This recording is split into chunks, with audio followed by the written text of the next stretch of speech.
ప్రపంచంలో ఎంతటి గొప్ప ప్రసంగికుడైనా సరే నీ సంఘ కాపరి కంటే గొప్పవాడు కాదు. మీకోసం నేను ప్రార్థన చేస్తానా?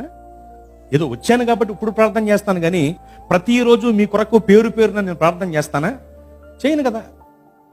ఈ విషయం తెలియక కొంతమంది మా దగ్గరికి వచ్చి, అయ్యగారండి చాలా బాగా చెప్పారు ప్రసంగం, మీ అనుదిన ప్రార్థనలో మా కోసం జ్ఞాపకం చేసుకోండి.